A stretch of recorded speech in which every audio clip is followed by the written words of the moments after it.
주신 말씀 고린도전서 15장 12절부터 19절까지의 말씀입니다. 고린도전서 15장 12절부터 19절까지의 말씀 읽겠습니다. 그리스도께서 죽은 자 가운데서 다시 살아나셨다 전파되었거늘 너희 중에서 어떤 사람들은 어찌하여 죽은 자 가운데서 부활이 없다 하느냐?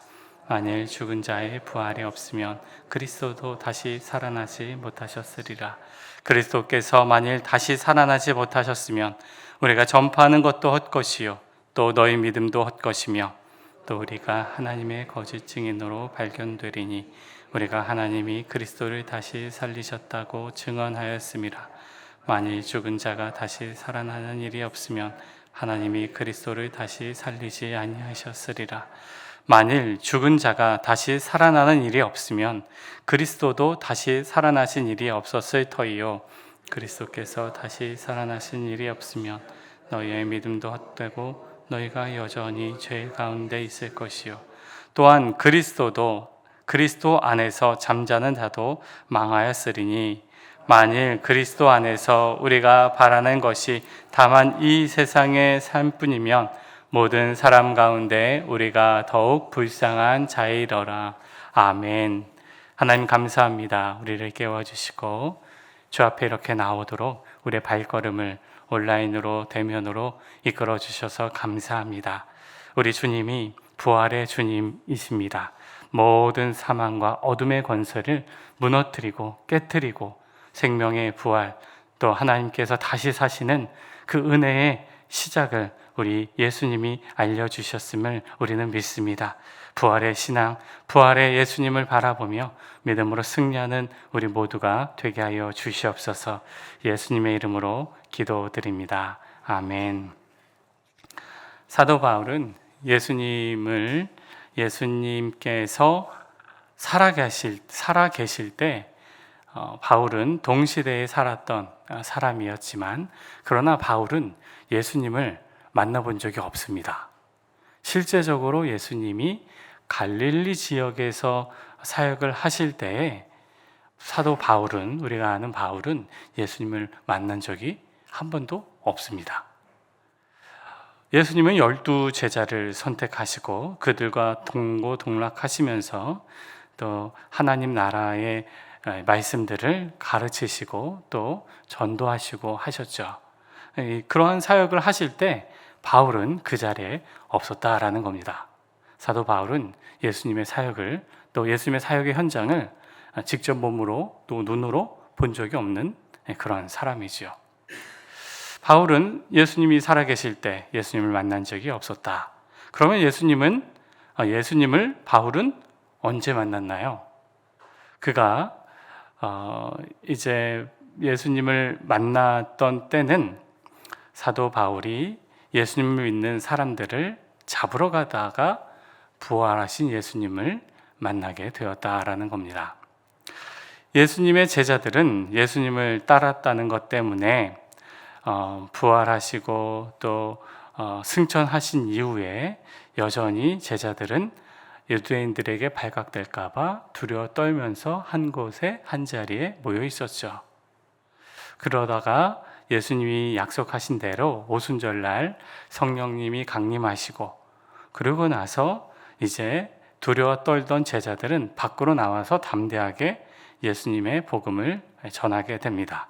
그때 그 제자들이 부활하신 예수님을 이제 나와서 전하는데 그들의 메시지는 예수님이 부활하셨고 예수님이 하나님의 아들이시고 예수님이 구세주다 이라는 것을 이제 확증하면서 자신들이 그 예수님의 증인이다 라고 선포하면서 밖으로 나와 예수님을 선포하게 되었습니다. 부활하셨다, 예수님이 부활하시고 예수님이 하나님의 아들이다 라는 것을 이제 예수님을 따르던 제자들은 성령님이 강림하시자 예수님을 선포하게 되었다라는 것이죠. 사람이 죽었다가 다시 살아난다라는 것을 여러분 머리로 이해하는 것 굉장히 어렵습니다. 어떻게 죽었다가 사람이 살아날 수 있겠습니까? 물론 해외 토픽 가끔 아주 가끔씩 의학적으로 심장이 멎었다라고 해서 사망 선고가 내려지는 그런 일들이 있었다가 갑자기 이제 깨어났다라는 그러한 어떤 부활의 이야기들, 다시 살아나는 이야기들을 해외 토픽에서는 듣곤 합니다. 그런데 해외 토픽에서 우리가 알았던 어떤 의학적으로 사망했다가 다시 심장이 되돌아오는 그런 일들이 가끔씩 있지만, 그러나 부활하신 예수님의 성경에서의 모습과 다시 그 살아나는 해외 토픽에서의 이야기들은 전혀 다른 이야기입니다. 왜냐하면 성경에 보면, 복음서의 말씀들을 보면, 또 사도행전에서도 마찬가지고, 부활하신 예수님이 이렇게 문이 닫힌 공간에 갑자기 나타나시고, 그리고 제자들과 함께 하다가 갑자기 이 공간에서 사라지고, 부활하신 예수님, 부활체의 몸을 입은 예수님은 육체가 있음에도 불구하고 시간과 공간을 초월해서 나타나는 그런 모습들이 부활체의 예수님, 부활하신 예수님의 모습이다라는 거예요. 그래서 그냥 심장이 멎었다가 다시 되돌아오는 그런 죽었다가 다시 살아나는 그런 이야기가 아니라, 부활하신 예수님의 부활의 모습은 시간과 공간을 초월해서 나타났다라는 거예요. 근데 영이 아니라 분명히 육체가 있음에도 불구하고, 도마가 그랬잖아요. 옆구리에 흔적, 손에 못자국 내가 만져보지 않으면 예수님을 나는 그것을 인정하지 못하겠다 했는데, 예수님이 갑자기 또 나타나시고, 그리고 만져보게 하시고, 육체가 있고, 근데 그러다가 또 사라지고, 그런 일들이 부활체의 예수님의 모습, 시간과 공간을 초월해서 나타나신 예수님의 부활체의 예수님이시다라는 거예요.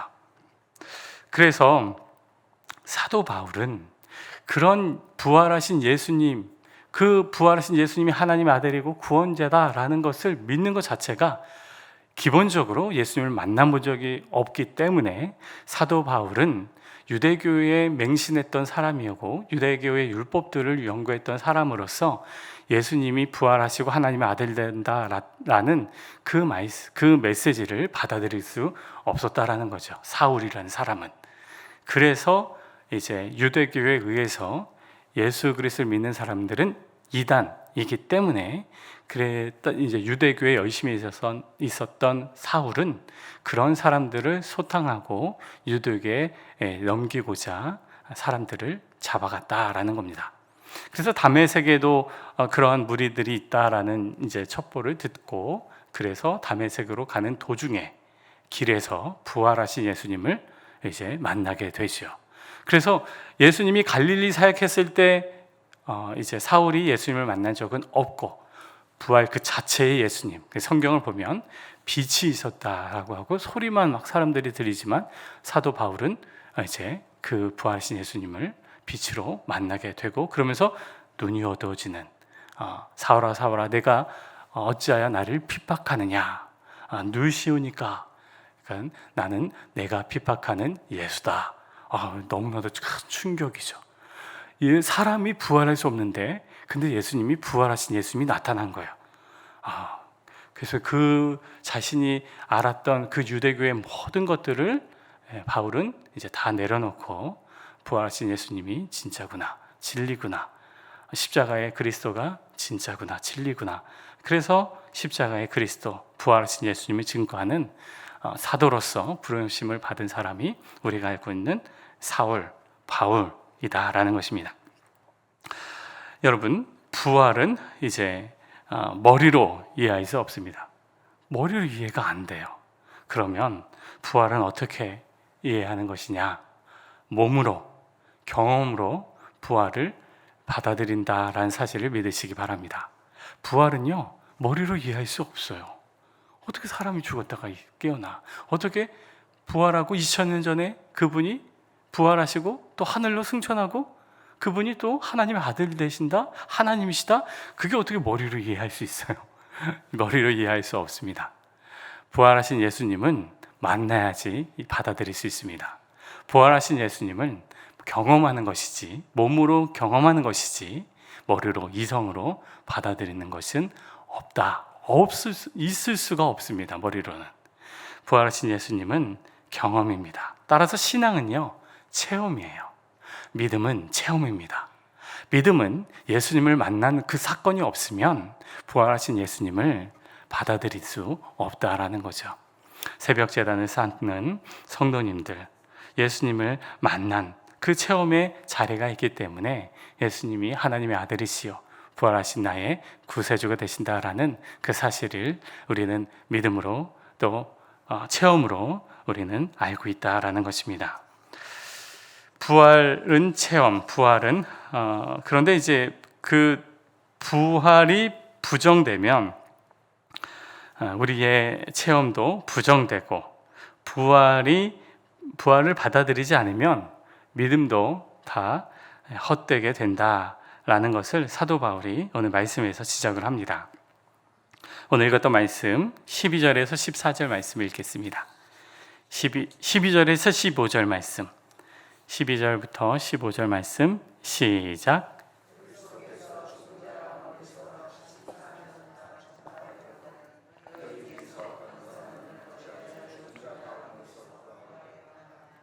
만일 죽은 자의 부활이 없으면 그리스도도 다시 살아나지 못하셨으리라. 그리스도께서 만일 다시 살아나지 못하셨으면 우리가 전파하는 것도 헛것이요 또 너희 믿음도 헛것이며 또 우리가 하나님의 거짓 증언으로 발견되리니 우리가 하나님이 그리스도를 다시 살리셨다고 증언하였음이라. 만일 죽은 자가 다시 살아나는 일이 없으면 하나님이 그리스도를 다시 살리지 아니하셨으리라.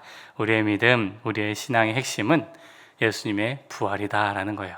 부활이 없으면 우리의 믿음 헛것입니다. 부활이 없으면 우리의 신앙은 헛것이다. 예수님이 부활하셨고 또 예수님의 부활, 또 그 부활로 말미암아 우리의 믿음, 우리의 신앙이 존재하는 것이다. 17절 말씀도 읽을까요? 17절 말씀 시작. 그리스도께서 다시 살아나신 일이 없으면 너희 믿음도 헛되고 너희가 여전히 죄 가운데 있을 것이요. 부활하신 예수님을 우리가 고백하고 또 믿는 그 믿음의 고백이 없다면 예수님이 하나님의 아들 된다라는 사실도 부정되는 것이고, 예수님이 하나님의 아들에 대한 믿음이 부정이 된다면 우리의 모든 죄들을 용서받지 못하고 죄 그대로 살아가게 되는, 그래서 우리의 신앙에 있어서 우리의 믿음에 있어서 중요한 핵심은 부활입니다. 예수님의 부활 신앙이에요. 예수님의 부활이 없으면 우리의 믿음은 다 부서지고 깨어진다라는 사실입니다. 부활하신 예수님을 우리가 만났기 때문에 우리의 모든 죄들은 용서함을 받고 또 죄사함을 받고 또 하나님의 아들의 믿음을 토대로 하나님의 자녀가 우리는 되었다라는 사실이죠. 여러분, 마귀들이 이제 회의를 했다고 합니다. 제가 한 20년 전에 봤던 짧은 만화였는데 그게 이제 잊혀지질 않아요. 그 이제 만화가 이제 어떤 내용이었냐면 예수님의 복음이 이제 계속 이제 전파되는 겁니다. 그러니까 예수님의 복음이 이제 전파되는 것을 마귀들이 이제 막으려고 그래서 이제 회의를 가졌어요. 근데 회의를 하는데 이런저런 난상 토론을 벌이는 겁니다. 어떻게 하면 예수님의 복음이, 예수님이 전파되는 것을 막을 수 있을까? 그게 이제 회의의 주제였습니다. 그래서 이제 마귀들이 이런저런 안들을 제시하는 거예요. 어떤 마귀는 그 예수 믿는 사람들을 잡아다가 감옥에 가두자. 그러니까 이제 그거를 경험했던 사람들이, 그 사람이 아니라 마귀들이, 우리 해봤는데 그 그리스도인들이 그 감옥에 갇혀서도 막 소리치고 찬양하고 더 그 안에서도 계속 복음을 전하더라. 해봤는데 그게 안 돼. 그래서 또 어떤 마귀들은 그 예수 믿는 사람들 잡아다가 공개 처형을 하자. 공개 처형하면 무서워서 더 이상 예수를 전하지 못할 거야. 그러니까 이제 또 다른 마귀가 그거 한번 해봤는데 그 파급 효과가 더 커서 예수 믿는 사람을 잡아다가 목도 매어보고 참수형도 해봤지만 그게 소용이 없대요. 해보니까 더 예수만 전파되더라. 그런 거예요. 그런데 정말 이제 아주 고령의 그 아주 고약한 사특한 마귀가 아주 사특한 눈빛을 보이면서 이렇게 제시하는 거예요. 우리 그러면 예수가 태어난 날을 축제로 만들어 버리자라는 거예요. 그러니까 다른 마귀들이 아니 지금 어르신 지금 그게 말이 됩니까? 예수가 태어난 날을 축제로 만들자고요? 그럼 사람들이 더 예수를 따르는 것 아닙니까? 그러니까 이제 고약한 마귀가 뭐라고 하냐면 예수가 태어난 날을 축제로 만들면 그러면 많은 사람들이 그 축제에 흥청망청 즐기고 살아가게 될 거야. 그런데 그때 사람들이 많이 모일 테지만 그러나 정작 예수가 부활했다라는 그 부활의 날에는 아마도 그 예수가 태어난 날로 인해서 흐지부지 될 거야. 그 제시를 한 거예요. 다시 말하면 크리스마스를 만들어버려서 예수님이 태어난 날을 축제로 즐기고 그리고 부활하신 예수님에 대한 그 축제는 이제 상대적으로 죽어버리게 만드는 그 계략을 이제 제시하면서 흡족하면서 끝나는 그런 만화였어요. 그게 한참 전에 봤는데도 잊혀지질 않습니다. 여러분, 오늘날 예수님이 태어나신 성탄절 얼마나 거하게 우리가 즐기고 또 우리 그리스도인뿐만 아니라 믿지 않는 사람들도 성탄절은 얼마나 그렇게 축제로 즐깁니까? 그런데 부활절은 어떻게 해요? 부활절은요 축제로 즐기나요? 계란 좀 나눠주고 끝나는 게 부활절입니다. 또 무엇보다도 또 교회 안에서도 굉장히 축소되어서 성탄절이 아주 성대하게 하지만 부활절은 상대적으로 굉장히 악화된 게 사실이죠. 사탄의 그 계략이 아마도 이제 적용된 게 아닌가 싶을 정도로 성탄절은 아주 성대하게 치르지만 부활절은 그러지 못한다라는 거예요. 그런데 우리의 신앙에서 가장 중요한 게 뭐라고요? 부활이에요. 예수님의 부활이 없으면 우리의 믿음 다 사라지고 헛되다라는 거예요. 그 부활은 부활하신 예수님을 만날 때 그 부활 신앙이 세워진다라는 사실이죠. 부활하신 우리 예수님은 사망과 어둠의 모든 권세를 당신께서 부활하심으로 말미암아 사탄의 모든 권세, 어둠의 권세는 깨어지고 하나님의 아들 되심, 예수 그리스도의 구원자 되심이 부활하신 예수님으로 말미암아 우리에게 믿어지도록 우리를 만나주신 예수 그리스도인 줄로 우리는 믿습니다. 우리가 살아가는 삶의 자리에서 부활신앙, 나의 믿음, 나의 삶의 자리, 예수님께서 부활하심으로 말미암아 내 인생, 내 삶의 자리들이 새롭게 변화되었음을 믿고 언제나 우리 부활하신 주님이 나와 함께 하심을 믿고 또 삶의 자리에서 어둠, 또 영적인 어떤 침체, 우리의 삶 속에서 나타날 수 있습니다. 그때마다 부활하신 예수님의 이름으로 선포하고 예수님의 권세에 의지해서 그 어둠의 권세들을 깨트리고 또 삶의 자리 가운데 영적으로 또 육적으로 강하고 담대하게 믿음으로 나아가는 우리 모든 주의 자녀들의 삶의 자리가 다 되시기를 예수님의 이름으로 축복합니다. 우리 함께 기도하겠습니다. 이제 함께 기도할 때 하나님, 우리의 삶의 자리 가운데 아버지 사탄의 모든 계략들, 어둠의 모든 권세들 예수님께서 부활하심으로 말미암아 다 깨트린 줄로 믿습니다. 부활의 첫 열매 되신 우리 예수님을 의지하며 담대하게 나아가는 오늘의 삶이 되게 하여 주옵소서. 우리들 안에 때로는 어둠들이 나타날 때가 있습니다. 주님, 그때마다 예수의 이름으로 그 모든 어둠들을 결박시켜 주시고 생명의 주님과 함께 믿음으로 나아가는, 또 그렇게 믿음으로 승리하는 오늘의 삶이 되게 하여 주시옵소서. 함께 기도하겠습니다. 하나님 아버지, 우리 예수님이 부활하심을 말미암아 모든 어둠의 권세들을 깨트리고 또 생명의 주로 우리에게 함께 다가와 주시고 우리에게 믿음과 생명과 은혜를 부어주시니 감사합니다. 주님, 우리가 살아가는 삶의 자리에서 아버지, 우리 믿음의 자녀들이 살아가는 삶의 자리에 어둠의 권세들이 우리를 해코지하고 또 우리를 무너뜨리고자 호시탐탐 노리고 있습니다. 주님, 그런 찾아오는 그 어둠의 세력들의 아버지가 우리 무너지지 않게 하여 주옵소서. 주의 자녀들이 깨어있게 하여 주시고 아버지, 강하고 담대하게 부활하신 예수님의 이름으로 그 어둠의 권세들을 물리치고 강하고 담대하게 믿음을 나가는 주의 자녀들 다 되게 하여 주시옵소서. 쓰러지지 않고 담대히 설 수 있도록 이끌어 주시기로 합니다. 성령님 붙들어 주시옵소서. 예수님을 의지하며 나아갑니다. 예수님의 이름에 권세가 있고 예수님의 이름에 능력이 있고 예수님의 이름에 부활이 있는 줄로 믿습니다.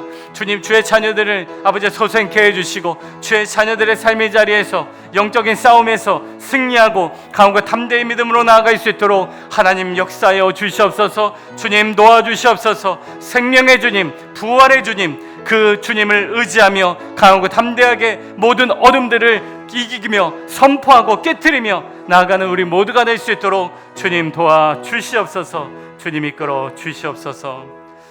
생명의 주님, 부활하신 주님 감사합니다. 우리가 살아가는 삶의 자리에서 아버지 사탄들이 우리들을 무너뜨리고자 호시탐탐 마귀들이 노리지만 그 삶의 자리에서 예수님을 의지하며 부활하신 주님을 의지하며 예수 그리스도의 이름으로 선포하고 그 어둠들을 깨트리며 그 모든 사탄의 권세들을 예수 그리스도의 이름으로 아버지 결박하며 믿음으로 나아가는 우리 모든 주의 자녀들 다 되게 하여 주시옵소서. 사망과 모든 어둠의 권세는 예수 그리스도 이름 앞에 무너지고 깨어지고, 그래서 우리 모든 주의 자녀들이 강하고 담대하게 주의 이름을 의지하며 믿음으로 승리하는 주의 자녀들 다 되게 하여 주시옵소서. 하나님 도와주시옵소서. 아버지, 주의 자녀들의 삶의 자리를 이끌어 주시옵소서. 하나님, 병상에 있는 성도님들 불쌍히 여겨주시고 성령께서 동행해 주시고 성령께서 말씀해 주시고 부활하신 예수님을 의지하며 하나님, 그 모든 어둠들, 그 모든 아버지 아픔의 고통의 자리들 우리 주님이 함께 하심을 믿고 의지하며 아버지 강하고 담대하게, 육신이 연약할지라도 영혼은 더욱더 강하고 담대할 수 있도록, 승리할 수 있도록 하나님 모든 주의 자녀들 아버지 병상에 있는 성도님들을 붙들어 주시고 승리의 은혜를 허락하여 주시옵소서. 모든 주의 자녀들 오늘 하루도 승리하는 우리 모든 주의 자녀들 되게 하여 주시옵소서. 예수님의 이름으로 축복하며 기도드립니다. 아멘. 하늘에 계신 우리 아버지, 아버지의 이름을 거룩하게 하시며 아버지의 나라가 오게 하시며 아버지의 뜻이 하늘에서와 같이 땅에서도 이루어지게 하소서. 오늘 우리에게 일용할 양식을 주시고 우리가 우리에게 잘못한 사람을 용서하여 준 것 같이 우리 죄를 용서하여 주시고 우리를 시험에 빠지지 않게 하시고 악에서 구하소서. 나라와 권능과 영광이 영원히 아버지의 것입니다. 아멘.